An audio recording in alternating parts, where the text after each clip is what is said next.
everyone, welcome to another one of our full-length seniors exercise videos. If you're just joining in and haven't been here before, my name is Lionel and this is New Again Fitness Seniors Edition workout.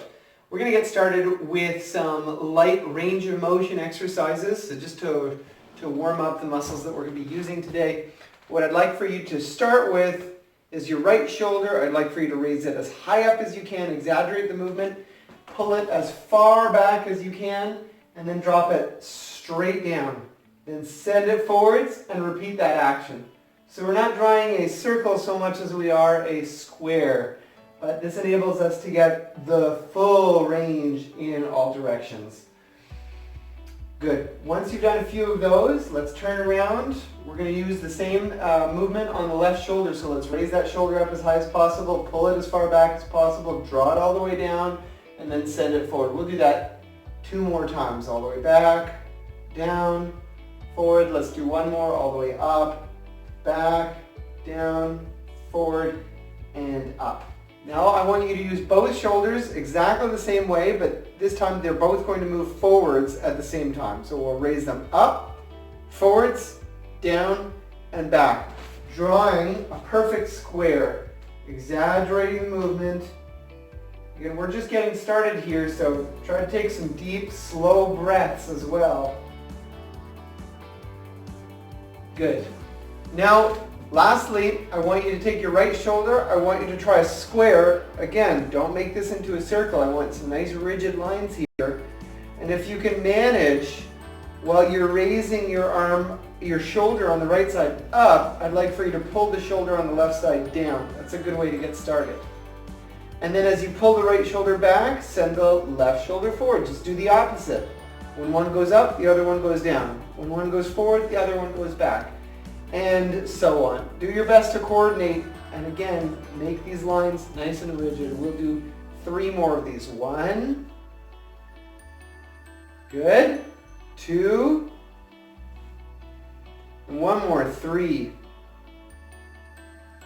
Excellent. Shake those shoulders out. I'd like for you to look as far as you can to the left, and then look as far as you can to the right. Really work to get as much range in your neck as you can. Once more to the left, as far as you can, and then once more to your right, as far as you can. Good. Now look right up to the ceiling, pull your shoulders back, draw the shoulders down, show me a nice tall posture. Keep your jaw closed so you can get a nice stretch in the muscles from the jaw down to the collarbone. Take a deep breath in and relax. I'd like for you to tuck your chin in towards your chest, and then I'd like for you to look up to the ceiling again. Every time you tuck your chin into your chest, I want you to interlace your fingers and place them behind your head and draw the elbows close together. And I want you to turn your head up, open up your wingspan, draw your chest up, and repeat. Chin down, tuck those elbows in, separate your shoulder blades, look up, pull the hands back. We're going to do a few more of these. It's important for you to know that when you're in this position, I'm not pulling my head down. Yes, I'm letting my chin tuck in towards my chest so I can stretch out the muscles in the base of my neck, but I'm actively pulling my head up against my hands. I'm never actually cranking my head downwards. So just do it twice more. Tuck those elbows in, nice and close together. Pull the head up. Open up the wingspan and draw your chin up. And then once more. Tuck that chin into your chest. Draw those elbows close together. And then open up your wingspan, separate those hands, reach as far to your left as you can, reach as far to your right as you can. And then don't do anything, don't rest at all, just rotate the arms as far backwards and as far forwards as you can. As far back, try to make that thumb point to the room, to the wall of the room behind you. And then rotate as far forward as you can, try to make your thumbs point towards the floor. And I'm rotating the whole arm right from the shoulder. So when we roll the arms forwards, you should feel that your shoulders want to come forwards at the end of the movement. When you roll the arms back, you should feel as though your shoulders want to pull down towards your back pockets. Let's do a few more of these, but with a 90-degree angle in our elbows. So we're going to roll those arms forwards and then roll them all back. We're going to do that for 5, 4, 3, 2, and 1. Good. Let's do some rotational movements. I'd like for you to space your feet out wider than shoulders, so quite wide. We're going to twist. On the last video we were twisting through our waist. In this video I'm actually going to twist the whole body. I'm going to rotate the whole body to my right and to my left. And you'll notice that I'm rotating on my right foot and I'm letting my left foot, the heel of my left foot, raise up and pivot. So if I turn to my right, it's the left heel, the opposite foot, whose heel raises up. You're going to go as far as you can and then reach forward with your arms. Separate the shoulder blades and release. Drop the left heel, pick up the right heel, twist as far as you can to the left, reach far forward, separate your shoulder blades, and relax. We'll do that once more. To the right, really reach. And then to the left, really reach. All right, that's it for the warm-up. I want to get started with some balance exercises and some foot strengthening exercises. If you can utilize a chair for this one, that would be a great aid for you. It's better to have the chair in front of you, but so that I can demonstrate, I'm going to have the chair to my right. We're going to stand on both feet. I would, if I were you, make sure I'm touching that chair. I'm going to space my feet out so that they're about shoulder width apart. I'm not going to keep them close together for this one today. We're going to raise our heels as high up as we can, and then we're going to shift our weight to the left foot. I can still keep some weight in my right foot, so we're not truly standing on one foot. We just distributed more of the weight to the left side. Then we're going to go back to the center, drop down, raise back up, and then shift to the right. So most of our weight's on the right foot now. We'll go back to the center and drop down. We're going to do 10 of those, and we might as well start with some multiples. We'll count from 0 to 20 and back in multiples of 2. Starting at 0, take your time, there's no rush here, just follow along with me. 2, shift to the right. Good.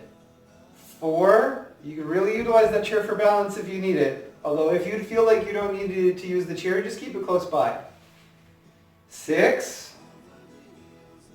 Good. 8. Drop those heels nice and slowly. Don't let them collapse quickly. To the right. 10. And down. 12. And down. 14. Good. And down. Hey, your feet and calves might be getting pretty warm by now. 16. And down. That's a good thing. 18. And down. And the last one. 20. And down. You can shake your legs out. We will count backwards from 20, but we're going to do a different exercise for your feet. I want you to stand with your feet about shoulder width or less this time. So a narrower stance. This time the heels stay on the ground. We're going to pick up the balls of the feet and we're going to pick up the toes.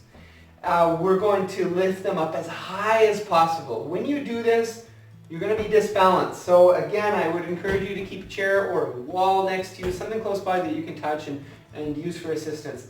We'll count backwards from 20. Just give it a little pause before you drop the balls of the feet. Try not to do it too quickly. 18. Good.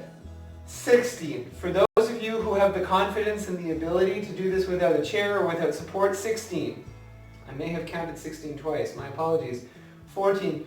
Then in that case, if you're doing it without assistance, 12, you can shift the hips back just slightly every time you raise the balls of the feet up. 12. 10. And that will help you maintain balance. 8. 6. 4, 2, and one more. 0. Excellent. Shake your feet out.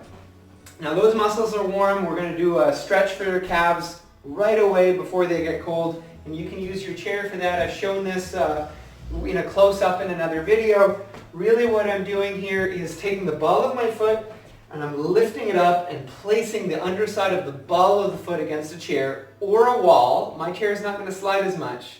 If your chair slides like this, then you might want to just do the same thing against a wall. I'm going to put the ball of my foot up, not just the toes, that doesn't count. I'm going to straighten this leg, and then I'm going to push my hips forwards until I feel a good stretch in my calves, below the knee, below and behind the knee. We're going to hold this for 3. Deep breath in, and exhale. 2, deep breath in, and exhale. And 1, take a deep breath in, and exhale. Shake that foot out, do some external or counterclockwise circles, do some internal or clockwise circles, and then we'll do exactly the same stretch with the other foot. So lift up the ball of the foot, place it against a wall or a chair, straighten the leg, push the hips forwards, and we'll all take 3 deep breaths in together for 3. And every time I say deep breaths in, I also want you to take a slow breath out. 2, and 1. Good. Okay, let's do some exercises for leg, hip, and low back strength. For this, you will need a chair today. If you're particularly strong and you feel as though you don't need the chair, I'd still encourage you to use it because this exercise without any assistance can be difficult for anyone of any age. So what I'm going to do is stand in front of the chair and I'm going to make sure that I have an arm's distance away from the chair. I'm not right up against it. And what I'm going to do is pull my tailbone back first of all, because when I fold forward, and we're going to fold forward, I don't want to do it with my hips tucked in, which is compromising my lumbar spine. It's not a good position to be in. So I'm going to pull my tailbone back.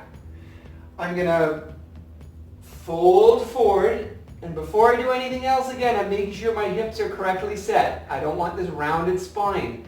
I want to have that tailbone pulled back so I have more or less a straight spine. And once I've leaned forward, I'm going to lift up my left foot and I'm going to kick straight back. Some of you might be able to kick here. Some of you might only be able to kick here.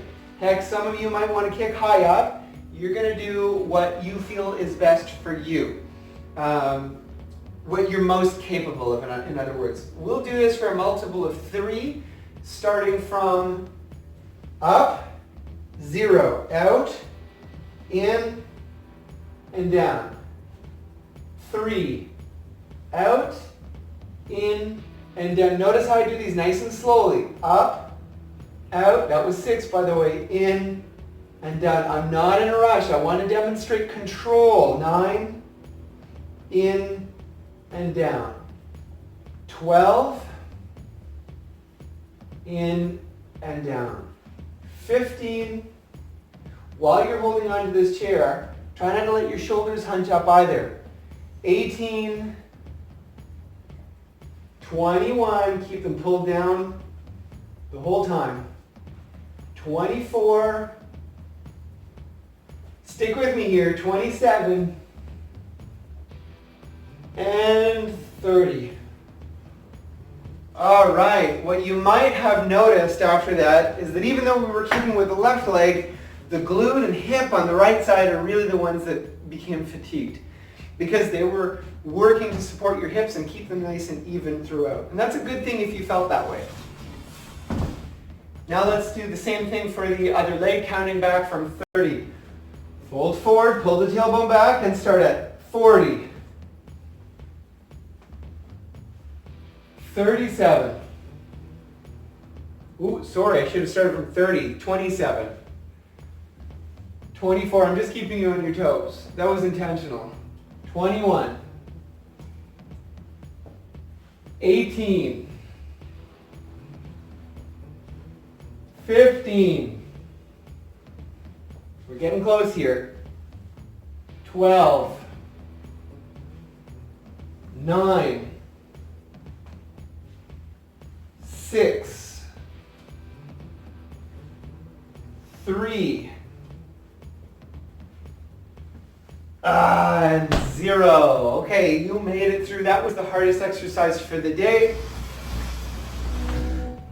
I'm going to reward you for that by letting you have a seat. You'll notice that I have a couple of pillows though on my chair. That's because we're going to sit down and we're going to stand up afterwards. We're going to do some controlled squats with good form. And a lot of you might not be able to do it all the way down into a regular sized chair. So if you need to add a pillow or 2 or 3 or some books for height, go ahead and do it because it makes it significantly easier if it's a great challenge for you. I'm going to stand in front of the chair, and here is the form that I'd like for you to demonstrate. I want you to push the hips back. I don't want you to think about going straight down. Think about pushing the hips backwards. Take your time. If you want to reach forward with your arms, you can do that as well. Let the knees bend. Have a gentle seat. Reach forward. And then to rise, think about pushing the hips straight forwards. What a difference that's going to make for you. We're only going to do 5 to 10 of these squats. I'm going to do all 10. If you can't do all of them, that's okay. Just have a seat and rest. Number 2. If you need assistance to rise, that can be the trickier part. Take your hands, put them on the cushions, and help yourself up with your arms. That's okay. Making it easier doesn't make it worse. It makes it possible. It makes it doable. That's 2. You'll also notice 3, that I take my time. I'm not in a rush. I want your muscles to spend more time under tension. 4, I want you to develop control, and I want you to be able to do these well. 5. Good. 6. Remember to keep your breathing nice and steady, always taking deep breaths in, no shallow breaths. 7, I tend to like taking a deep breath in as I drop down and breathing out. 8, as I rise up. Got our last 2 repetitions here. 9, and 1 more. 10. Good. Now you can have a seat, and I mean that you can have a seat and rest there this time. I'm going to get rid of the pillows, so we don't need them anymore. What you will need, however, is a rubber band. Make sure that whatever band you use is an appropriate tension for you and appropriate resistance. What I'd like for you to do is make your right hand grab the top or one end of your band and make sure that your thumb is pointing straight upwards. And then I'd like for you to grab about halfway down or all the way down. Now, the further apart my hands are, the easier this is going to be. The closer my hands are, the more resistance, the harder it's going to be. So I'm going to let you choose. But you should have this position, both thumbs up. Raise your shoulders up. Pull your shoulders all the way back. Pull them all the way down. That's your set position for your shoulders. You must maintain that the whole time. That is the most important component of this exercise. I want you to angle your hands so that we're going to pull diagonally upwards with our right hand and we're going to pull diagonally downwards with your left hand. Now if you have trouble raising your arms or raising them high up, just take the grip and lower it with both hands at the same time. You can do the same movement. If you get a lot of range out of your arms or a little range, either one is okay. This is a resistance movement as long as you're pulling on something. If you don't have a rubber band, you can just use a towel. I know it won't stretch out, but it'll still work for you. We're going to count multiples of 6s for this one, starting from 0, 6, keep the shoulders back and down the whole time, 12, 18, 24, 30, 36, do not let those shoulders rise, 36, 42, 48, 54, one more to go. 60, and relax, shake those shoulders out. And then switch sides. One thing I didn't get to tell you was that in addition to the shoulders, I'd also like for you to be pulling your bum back, pulling your posture up, holding yourself upright. If you need to do this sitting against the back of the chair to help you with your posture, so be it. Go ahead and do it. But I would really prefer that as much as possible, you avoid letting yourself relax and hold a posture like this. I mean, we're exercising after all, and the postural components are as important as any other elements in my programming. Let's take the left hand and put it on the top of the yellow band, right hand on the bottom, and we're going to pull diagonally upwards with our left hand and diagonally downwards with our right hand. Starting from 60, 54, 48, 42, 36,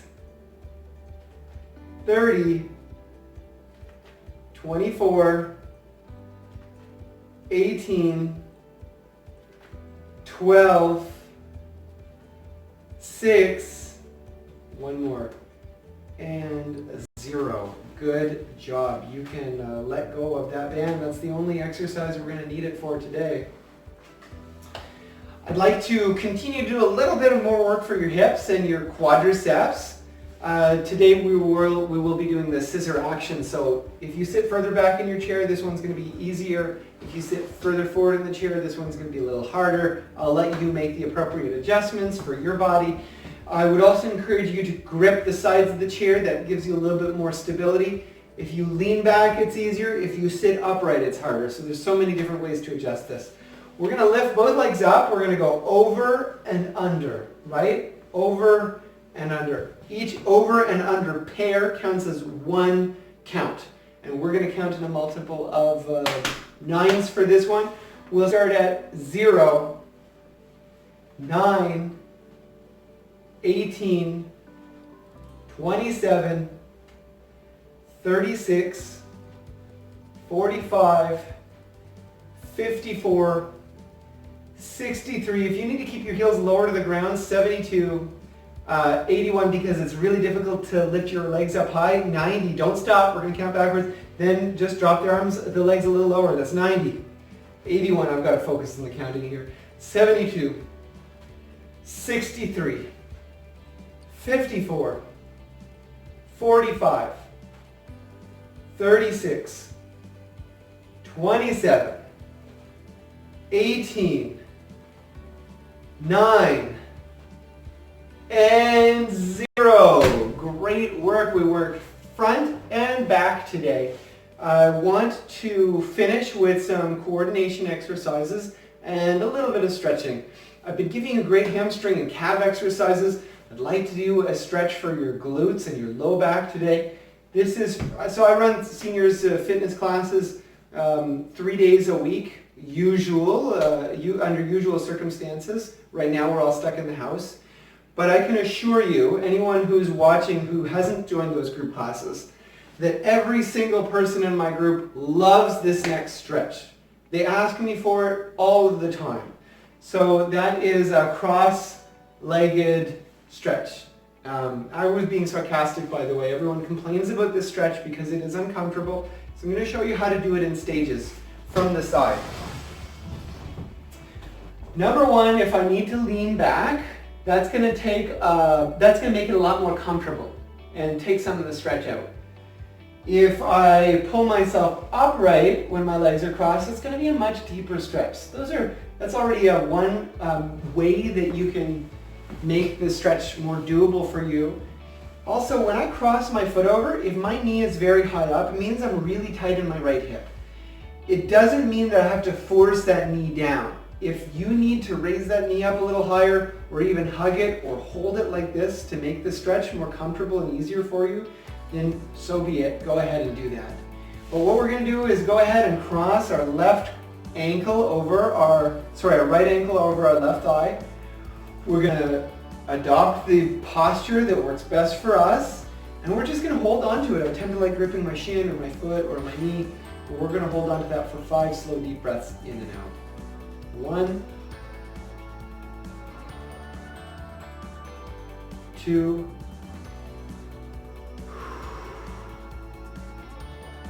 3,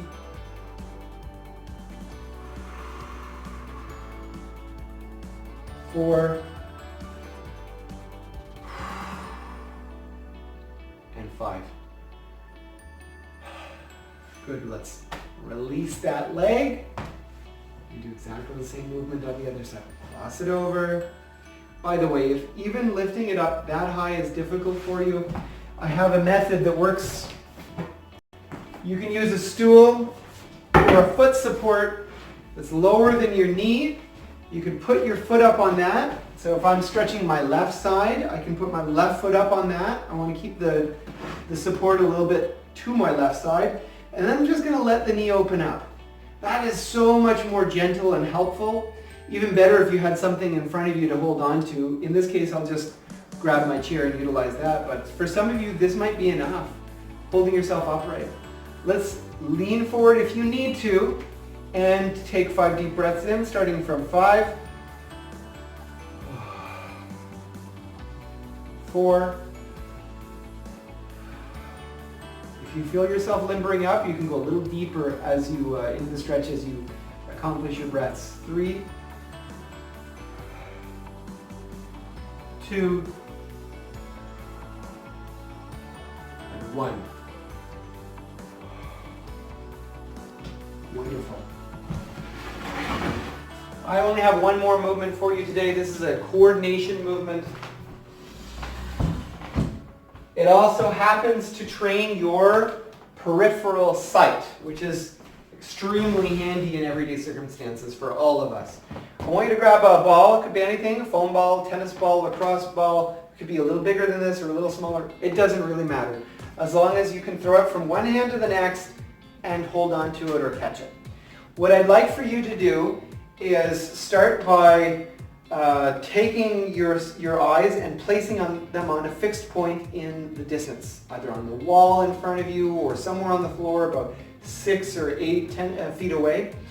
And I'd like for you to just hold that ball in front of your eyes to make sure that you can see it, but I can't actually look directly at it. I'm going to keep my vision fixed on one point in the distance. I'm going to keep my hands close together just for the first few so that I can make sure that I can control the movement. And as the repetitions go on, we're going to separate our hands a little bit more. If you drop the ball, that's okay, don't feel bad about it. Most of you probably will, especially if you haven't done this before. If you've been doing it for a little longer and you're part of my class, you probably won't drop it as much. I've noticed everyone gets better because this is something that you can actually improve if you do it on a regular basis. Hand-eye coordination and peripheral sight. So we'll start with our right hand. We're going to count this in a multiple of 11, throwing from right to left, starting for and back and forth. Starting from 0, 11, 22, 33, 44, I'm going to separate my hands a little more, 55, 66, I'm living on the edge here, 77, I could make a mistake live, 88, 99, 110. We're going to count back from 110,